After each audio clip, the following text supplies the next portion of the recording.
Right. So, welcome back to class. Um, make sure, yeah, this is recording. All right. So, welcome back to class.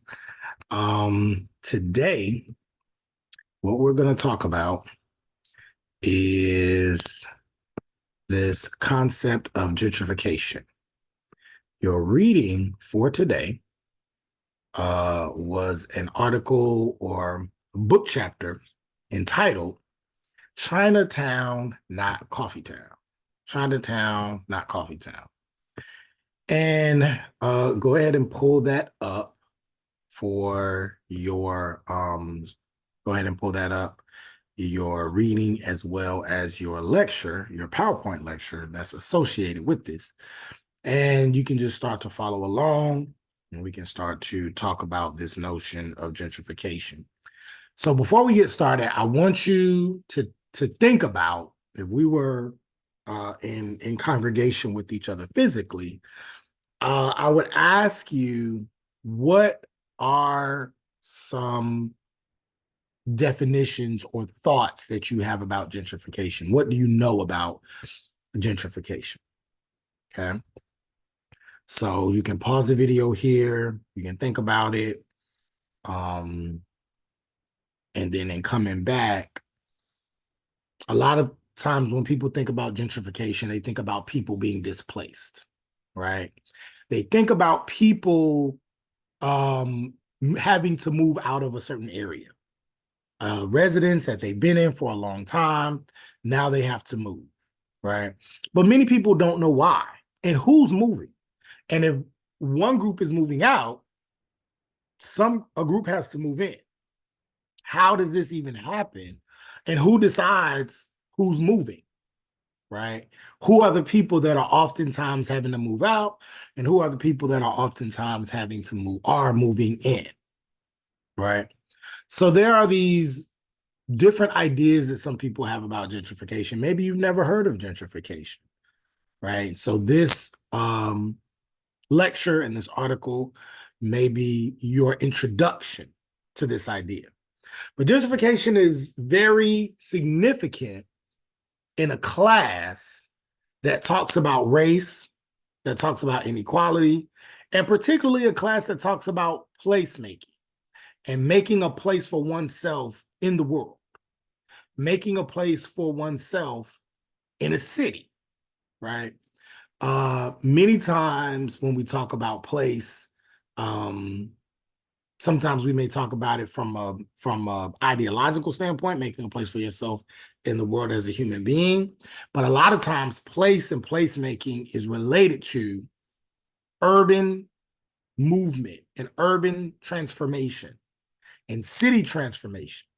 So this is an extremely significant, gentrification is an extremely significant part of urban studies and studying the making and remaking of cities and how cities are created, how they function, and more specifically, how they perpetuate privilege for some groups on racial lines, class lines, education lines, resource lines, and then how they also perpetuate disadvantage along those same lines. Okay. So this is what gentrification looks at and kind of gives you an idea of what it means. And so this notion of Chinatown, not Coffeetown, you see, is kind of like a phrase or a a statement that basically is saying with this city that after you read the article, you see that they're undergoing this demographic shift. And they're saying we can't replace the people who were here, who were residents and who helped build this community, cannot be replaced with coffee. This community, this area belongs to the people, the Chinese people in this area, not just people who want to buy it, not just, fancy, rich or middle class people that want to buy coffee. This is not Coffee Town. This is Chinatown. And it should be seen and reflect the people who have helped to build and maintain this community. So let's get started. Let's go on to gentrification and kind of set the stage by defining these terms and getting an idea of how we're going to discuss this topic. So gentrification is the process involving a change in the population of land users, such that the new users are of a higher socioeconomic status than the previous users. So essentially what gentrification is, it's the process of typically original land users, which are oftentimes working class, maybe lower middle class people, and the demographic shift that exists from them using the land to now middle class people using the land, or upper middle class or rich people using the land. That's essentially what it is. The moving out of one group and the moving in of another group. And what happens as a result of that. So people of a lower socioeconomic status moving out, people of a higher socioeconomic status moving in. That's essentially what gentrification is. And this definition at its core is about two things. It's about class and it's about demographics. It's about social class and it's about demographics. Now, there are other parts that contribute to class and demographics. There are other elements like race. There are other elements like gender. There are other elements like education that contribute to it. But at its height, gentrification happens along these class lines where population shifts. So that's what you see in this definition. Gentrification is largely associated with change in the built environment through a reinvestment in fixed capital. So essentially, a group, a person, a corporation, an entity would see an area and feel the need to reinvest in that area based on who lives there. Dr. Grant, break it down. Simple. If poor working class people live there, we don't want it. But if they start to do things and make the area look like something that we might want, that's kind of creative and it draws certain people in, then when those more people that can afford these stores and these coffee shops and the different things that we want to put in there, if they can afford it, then these larger entities will say, we'll say, okay, we'll build a Starbucks over there. We'll build a Whole Foods over there. We'll build a Chick-fil-A over there. The city will do some things to make that area attract other types of people, not the original people there, but now it's going to attract people that have a little bit more money. They have a little bit more money. Okay.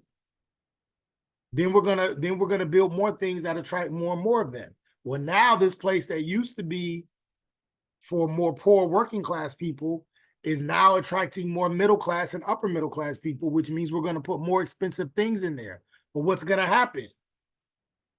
The more expensive retail stores and restaurants you put in that area, the more the taxes are going to be. And now those people that originally lived there don't anymore. I'm going to talk about this even more as we continue. So as Chinatowns, and this is not just the only Chinatown, even though in this particular lecture, they talked about Vancouver in this reading, this Chinatown in the Vancouver area. Chinatowns exist all over the country. You can find a Chinatown in almost every major city. DC, New York, Chicago, LA. You can find Chinatown, Philly. You can find Chinatowns everywhere. And Chinatowns change often from traditionally working class Asian family household neighborhoods. And what will end up happening is those people will then build that neighborhood. They will build houses. They will have houses. They will have small businesses. They will create organizations. They will do all types of things to make that neighborhood special for them. Maybe they may have some art on the walls or in certain places. There are churches, music scene may be booming in those neighborhoods, whether it's Chinatown or whether it's another type of culturally specific place, which we'll talk about in the next slide. And then eventually, particularly in Chinatowns, the working class Asian families that live there, now they built it up to where they start attracting more affluent non-Asian family households. And once these non-Asian family households, right, particularly white households, begin to see this, they start to move in to this predominantly Asian, predominantly working class area. Also because it's cheaper over there. The houses are cheaper because it still hasn't quite changed over yet. So they can get a house for a whole lot less than they could in the suburbs.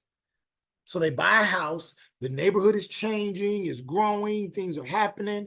They buy a house over there. And then the more and more of them that move over there, we start to see gentrification happen. Same thing I told you. The more middle class people buy cheap houses in poor and working class areas, and then they wait for the neighborhood to turn around. They wait for people and big businesses to start investing in the area. The area goes up, the price of the house goes up, and then they sell the house at a profit. Pretty much what happens. So much of the gentrification research that we see, this happens, this is one that was in Chinatown, specifically in Vancouver.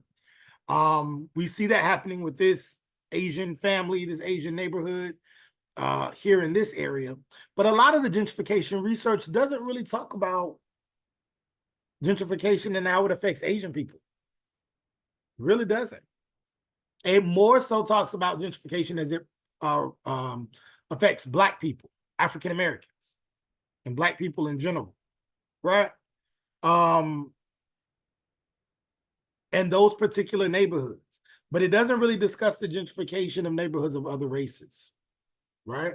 And so I think it's important to talk about that. While it is important to talk about how gentrification affects Black people specifically, right?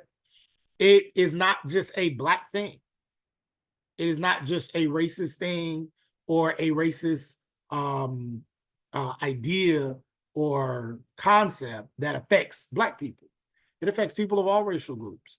And later on, you're going to see how, I think I'm going to be able to show this film. I hope so. A film called No Place to Grow.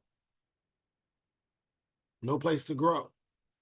And if we're able to watch this film, then you'll be able to see how gentrification not only affects Black people, well, we'll see that in the lectures, but Asian people and also Hispanic people, Latinx people, right? So this is why it's important for us to talk about gentrification as a whole, because it's not just a Black issue or an African American issue. It's a racial issue, and it affects people of all races, including poor and working class white people. Although I don't know a whole lot of instances where white neighborhoods experience, poor and working class white people, they get gentrified and moved out of there. I don't really know a whole lot of experiences about that. But I imagine it exists because, again, gentrification is based on two major things: class and demographics, right? The shifting of people and the shifting of people with money versus people who don't have it. So next slide, cultural spaces. So gentrification affects particularly minority groups that congregate and find residence and reside in specific cultural spaces in the city. And so when we talk about cultural spaces, they have many different names. Generally, when you see a predominantly Black city or predominantly Black place, right, in the city, oftentimes, particularly if it's a Black city, it's called a Black Mecca, right? So, for example, Atlanta, right? Very, very Black city with a lot of Black businesses, a lot of Black political control, and just a whole lot of Black people. That's considered a Black Mecca. Harlem, New York, at one point, very similar, was considered a Black Mecca.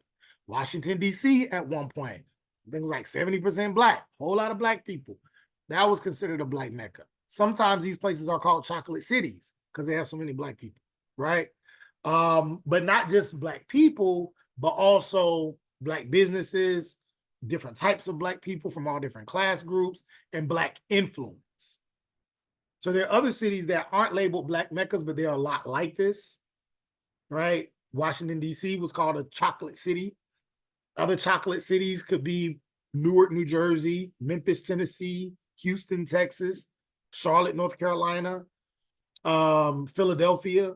All of these places have a lot of Black people, people of African descent that live there, right? So these places and these spaces, or even Brownsville in Chicago, the South Side of Chicago, all of these places are called either Black Meccas, chocolate cities, Black spaces, right?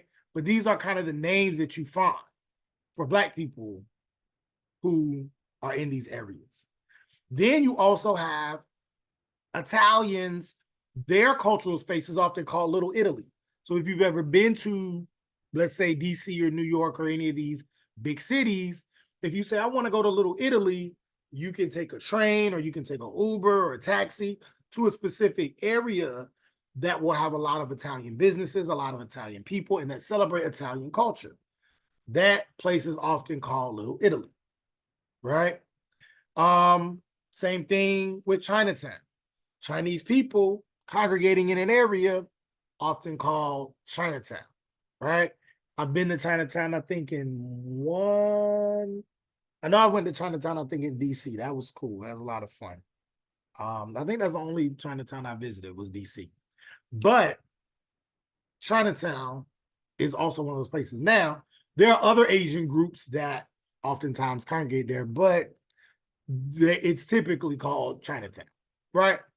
So these are just a few of the names that are given to cultural spaces, right? Cultural spaces where people of a specific cultural group reside there.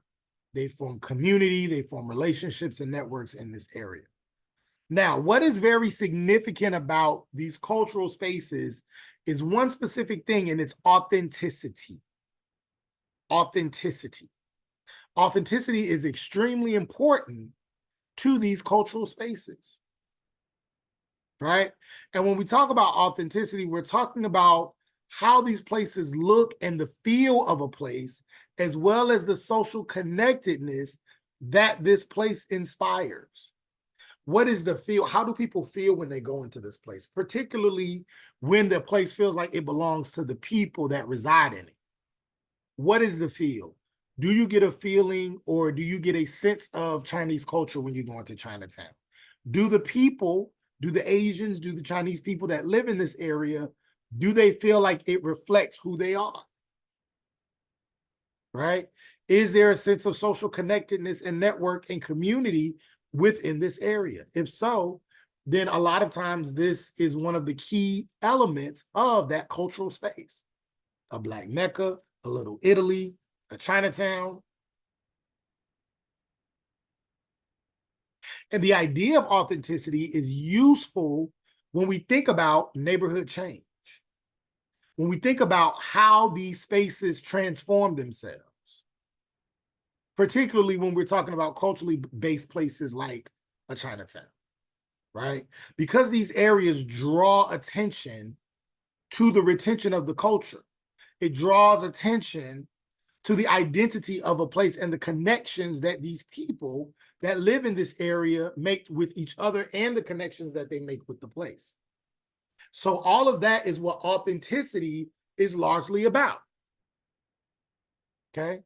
That is what authenticity is largely about. It is about creating culture, identity, and connecting it to place for the sake of community, for the sake of the networks. And then when we think about authenticity, we think about how this area or how this place reflects the people. But many times it is only associated with the external aesthetics of that place, the external objects. So for example, if you see a Chinatown, one might associate the authenticity with a Chinese archway. One might associate the authenticity with seeing a Chinese dragon, right? Or Chinese language signs, or any marker that reflects or symbolizes Chinese culture. And that is important in when it comes to authenticity of place. That's extremely important. But it's not the only thing. Because authenticity is not just about the external objects, but it also comes from the people that are inhabiting this place. So authenticity is about the external objects as well as the internal communitarian ideas and people that exist within this place. Okay, so the design and the planning and the markers and the statues, this and that may help give it an identifiable character, but place and a sense of place emerges over time and reflects the people, the value, the attitudes, the aspirations of people that live in that area. So it's about the external objects. It's also about the people. Those are the things that bring authenticity to a cultural space, whether it's a Chinatown, whether it's a Little Italy, whether it's a Black Mecca, whatever. That is what is important to that place. And that is what authenticity means when it comes to placemaking and when it comes to, and when we're talking about gentrification. So you have these cultural spaces that exist. You have these cultural spaces, these Chinatowns, Black Meccas, etc. And then here comes the big bad thing, gentrification, right? Here comes gentrification. And gentrification comes in, and basically it comes in steps, comes in waves. The first group moves into a neighborhood, right? So after it's already been established that this neighborhood generally belongs to these people, then this group comes in. They move in. And usually it's like these artists or like these design professionals, and they kind of come in because they like the area. It may be a little gritty, maybe a little so-called rundown, but it's like, oh, it has character. I don't know if you've ever been around. I don't know if you're an artsy person or if you've been around artsy people. I'm kind of an artsy person myself. And so you see these areas and it's like, oh, look at that building, but that'd be great to, spray paint something or open up a tattoo shop over here or open up a studio and we can do rock music and rap music and all these different types of things. We can open up a studio here. We can do this. We can do that. So it has this kind of gritty, creative, what did they call that in my urban class? Edge City? No, not Edge Cities. It was something else. I can't remember the name of it. But basically kind of like these edgier cities or these edgier areas where these creatives will come in and kind of change what it is. So it goes from being rundown or being working class or the hood or the ghetto or whatever to now, oh, this is kind of fun. They have like art shows here and art walks and things like that. It's kind of cool. And now it's kind of attracting the artists, but it's also attracting business people. So it changes the space through labor, through capital. And now this gritty and creative area is starting to attract these middle-class residents. Now they're saying, oh, we want to be around this. This looks cool. This doesn't look as dangerous as it did a couple years ago. Actually looks kind of fun. Skateboarders out, people walking around. It's not that bad. Okay. So then more middle-class residents are coming out. And as middle-class people are moving in, now you have developers who are saying, oh, now it's not just poor people living here, it's people with money. They can afford Starbucks every other day. They can afford Target, clothes. They can afford Whole Foods. Right. They can afford more expensive things. The demographic of this area is changing. Let's put some things here. Let's put a Publix here. Right? Things that have a much more middle-class identity. And so now housing is sold to the next group who do participate in these larger developments. So now the housing in this area at one point was very low, but as more and more middle-class residents are buying up these areas and living in these areas, now the prices are going up because people are saying, oh, okay, these people got money. So this house used to be 200,000, 250,000. Now this house is worth 375,000. Right? Because now they have these other retail stores and businesses and restaurants and services here. So now the price of the land is going up. And then more and more people are going to come in. And so now this neighborhood has changed. Now it looks different. Not only by financial powers, but also by the new taste and the aesthetics and the cultural forces brought by the new residents. It makes the area look different. And now, in 5 years, 10 years, it looks totally different from what it did before. And some people may say, well, that's good. That's a good thing. And then some people may say, no, that's not good. No, that's not good. It's unfortunate. Some people may say it's good because, wow, before it was low income housing, there may have been crime here, all kinds of things were going on. No, that's not good. But when we do this, change it, bring in more stores, bring in people who can afford these things, now this area looks different. Now it's safer. Now it's prettier. It has more businesses. This is great. Then some people say that's a bad thing because what did you do with the people that were there? Now they can't afford to live there anymore. And a place that they called home, a place that meant something to them, this Chinatown, this Black Mecca, this little Italy, is now a coffee town.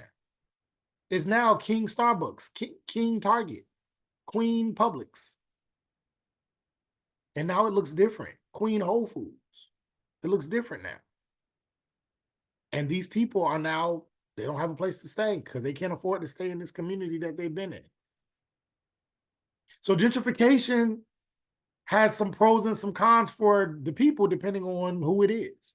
So what do you think? Is it good or is it bad? Sometimes we would have this conversation in person, or I might do a discussion board about it. Maybe I will later, but right now, I just kind of want you to think about it for yourself. And maybe we'll discuss it later.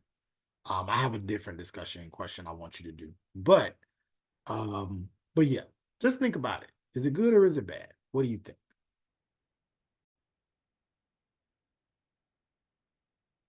All right. So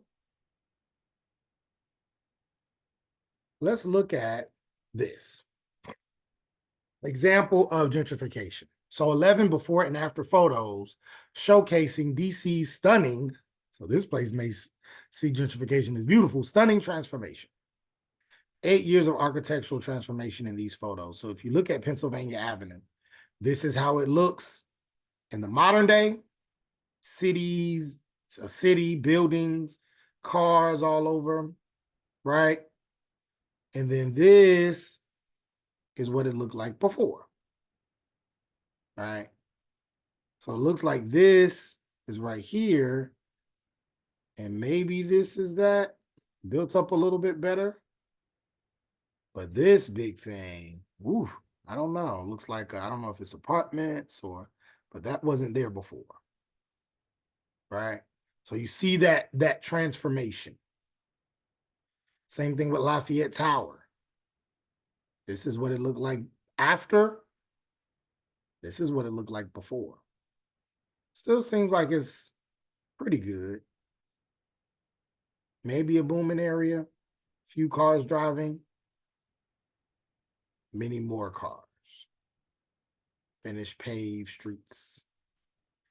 Right? So some of these are going to look vastly different and some just a slight transformation. So this is after, this is before. You see this one building right here, and then they just added so much to it going back this way. I'm going back that way. Okay? Yale West Apartments. This is I think this is after. Yes, this is after, and then this is before. So you can see, again, big transformations. And what do you think? Do you think the people that lived here in these areas, do you think they could afford to live here now? Likely not. Likely not. These are these new apartments, and it looks like they're building even more, but this is what it looked like before. Boarded up, gates, right? Look like it's a parking lot over there. And now these look like probably luxury apartments. Condominiums on the what? Riverfront, Capitol Riverfront, condominiums. This is what it looked like before. Same thing here. After, before it was absolutely nothing here. Absolutely nothing. After, before. Okay. And so we can just keep going, and you see these transformations of cities.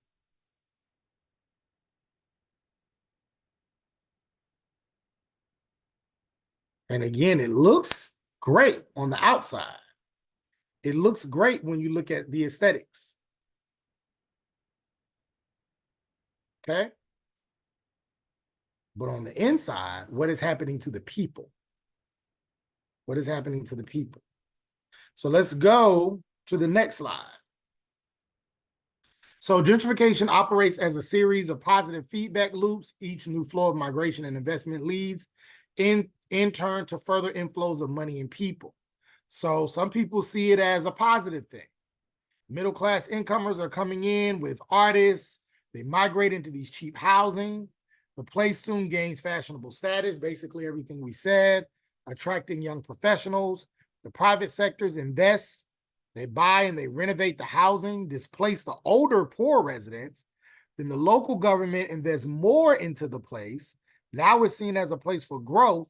And then the wealthy migrants and foreign investors colonize what is fast becoming a hyper gentrified area. And that is what we're seeing. That is what you saw when we were looking at that link. And that is what we see in cities and places all over the country. Okay. Let's go to the next slide. So there are these differing views. Again, gentrification is a placemaking process with varying benefits and costs for different individuals in society. Bill de Blasio, mayor of New York, said, the community's character isn't just about buildings, it's about its people. We have to decide what we value more, keeping a building from rising one extra story or keeping someone who has lived in a neighborhood for 40 or 50 years from being forced out. Community workers, policymakers, and urban planners all across the world are grappling with the challenge of integrating old and new communities and building a sense of place. So my question to you, something to think about. What are some of your solutions to this? What are some solutions to this? All right. So what solutions do you have? What do you think could be done? Right. Next slide. How do you see evidence of gentrification? There's lots of evidence of gentrification in these areas, right? Sometimes, and particularly in this slide, you see in London, right? You see a for sale sign representing the city Balham as a fashionable lifestyle. You see chain stores and MNCs that may try to gain a foothold in these places. You see vacant properties in the early stages of being renovated and resold. You see vacant properties shown in the first photograph, and then you see fashionable juice bars in the next one. So this is when you see these things, you know that gentrification is getting ready to take place. Some of the effects of gentrification. Next slide. Gentrification displaces not only residents and businesses, but also it displaces identities and cultural life networks and immigration histories that exist within a place. So again, it not only gets rid of people, but the story of the place. Every place has a story. Every area has a story, right? And especially when large groups of people, especially large groups of people that share a common culture or a common identity, racial identity or ethnic identity, it means something. And so when we displace people, we displace that meaning. We displace those stories, and sometimes those stories get gone and vanish off into the ethers. So it's important that when we think about place and when we think about placemaking, it's not just about people, it's not just about commerce, it's about culture and identity and stories and meaning and people, right? And history. Most of these gentrified areas, the history of those places go away. So it's important that when we enter into areas and we create areas, there is an institution that holds the history of that place. So if or when that place turns around, the history and the stories of it will never go away. Okay. Chinatowns in the United States. So gentrification has affected so many different groups of people, but specifically it affects Chinatowns, right? Because what happens with Chinatowns is they tend to lose their intangible heritage. And it gets lost because of the market-driven revitalization of that particular area, right? It's because people are now focusing on what is the market? Who are we trying to sell to? What people are we trying to get into this place to buy more things and to get more money circulating into this local economy? So in these Chinatowns, when that happens and when there is this transformation, only tangible heritage remains. So they may keep some of the architectural style of the buildings. They may keep some of the signage. They may keep some of the restaurants, right? So all of these, maybe they may keep a few things that may look good, that may look fancy and edgy and may attract typically white, right? White, middle class, upper middle class, rich people. They may like some of the designs, some of the signage, makes them feel multicultural, right? So they'll keep that part. But the intangible heritage of these Chinatowns, the foods, the services, the language, the social practices, they're gone away. They're gone away. And that's what happens when place gets transformed and place changes based on gentrification. Right? Then there's tension and conflict. Next slide. There's tension and conflict. So sometimes gentrification can cause these social problems, and there's tension. You can have tension over the issue of housing affordability, which people start to protest about, because now the poor people or the older people that lived in that area, the people that have been there for so long, now they have to move because they can't afford their housing taxes. So there's tension over the housing affordability. There's a breakdown in relationships between incomers and established residents. So now these newer residents and the older residents, now they're beefing with each other. There might be isolated acts of vandalism. There may be disorder and disturbances that occur with these changes that are happening. People feel like they're being pushed out. Other people are saying, well, this is a free country. I can live here if I want to. I can't help what other people are doing. Okay. But the last slide says there is also resistance. So when we talk about these things in sociology courses, when we talk about these things in urban courses, it is also important to talk about the resistance that occurs. It is also important to talk about how these people are not just allowing big corporations, big entities to push them out of the way. They're saying, no, we're going to fight this. So planners oftentimes seek alternative strategies that can lessen the negative impact of gentrification. Some planners do that. Big gentrification effort in Atlanta, the Beltline. That was done to help bring attention to Atlanta, but there was also this way in which it would gentrify the area and make it unaffordable for the present day residents to live. However, the urban planner who first did it, this white guy from Georgia Tech, he had a plan to help ensure and mitigate the negative impact of gentrification. Unfortunately, as that plan got into the hands of bigger businesses and bigger city leaders, they didn't really care about that. They did a little bit just to say that they did to address the issue of housing unaffordability or housing affordability, the issue of housing affordability, but it didn't really stop it much. Attention is also drawn back to the importance of longstanding community organizations that date back over a century. And these block clubs and these community organizations are oftentimes built by people, the residents of Chinatown, the residents of Black Meccas, the residents of Little Italies. And what oftentimes they do is they'll build family association and benevolent societies that are important and unique to these communities. And they begin to buy and own property and help ensure that the stories of that place, that the significance of that place, and the culture of that place stay intact. So you have community organizations that do that and continue to do that to help lessen the impact of gentrification. In many of these community organizations, they also have affordable rental housing and spaces for businesses and services that cater to existing residents, particularly low-income Chinese seniors. So you do have community organizations that have connections with the city, that have connections with people, that fight for affordable housing, particularly for low-income people in this area. They fight for affordable housing, they fight for placemaking, and they fight so that people can remain, as many people as they can, fight for, remain in the neighborhood and in the cities and in the areas that they were originally in. Okay.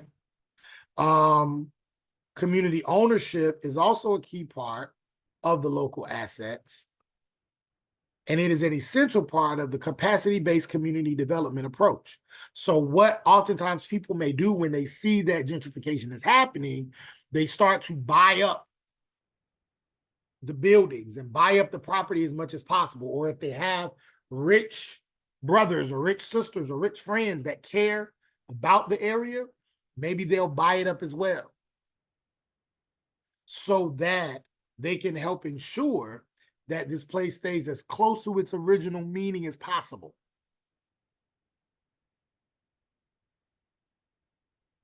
So community-based ownership, community-based organizing is a key element of resistance to gentrification. Lastly, Chinatown community-based organizations owning a sizable number of assets is a key and sometimes secure way to help protect the people that are oftentimes victims of gentrification. So when we see gentrification happening in our communities, if we see it happening, it's important for people, even the rich people who care about that community, or even the more middle-class people who can afford to get a business in the area. Buy up a building if you can. Own homes in the area if you can, so that you can help ensure that this place remains what it was intended to be. Okay? Your discussion board assignment on gentrification. So you have a discussion board assignment. Remember what your instructions are for discussion boards. You should also see that on the rubric. It'll either be with the assignment, or you can just go to rubric on your Canvas and you'll see it. What I would like for you to do is watch this video and listen to this song called Bed-Stuy is Burning. Bed-Stuy is Burning. Bed-Stuy is a part of, it's an area of the larger Brooklyn, New York. Bed-Stuy is an area. It's by Sky Zoo. So you can listen to the song and watch the video. If you can't understand the song, some people don't understand. It's a rap song.